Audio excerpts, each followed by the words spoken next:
and we bought a 9-by-6-foot garden shed, put that up in the garden, and we had a woodwork bench in there and so on, a couple of bikes, you know, and I made a potter's wheel. And I made the top of the wheel using the scythes that would be used for polishing diamonds. I used to chuck them out after a certain amount of use. So it's a cast iron head with a wheel and a shaft and a big flywheel on the bottom. And I made up some simple bearings at work because I was an engineer.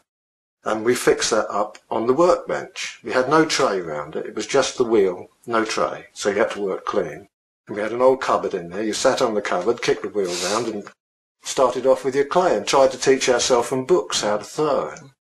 I can remember we used to live upstairs because, remember, I took my mother and 2 brothers to our house so they'd have somewhere to live. They lived downstairs and my wife and I lived upstairs.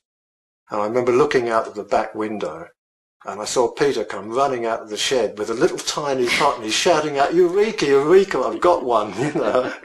So it started like that, trial and error.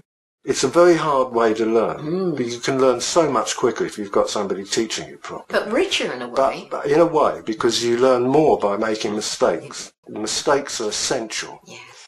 And we hadn't got a kiln. So Peter, again, bought a kiln. So that was his kiln, but it was a little 9-inch cube. It was no bigger than that. And we hadn't got a perometer to measure the temperature. We hadn't got any cones. That hadn't occurred to us. And I remember I didn't know how the heat rise in the kiln would go up, how quickly it would go up. But I knew that certain metals worked at melted at different temperatures, like lead, tin, copper, and so on. And I had little ones that I made up myself so I could work out the heat rise.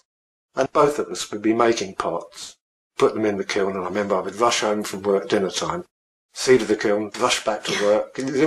Tremendous expenditure of energy. And excitement too. Yeah. And it gradually built up like that until in the end I was producing more pots than I needed.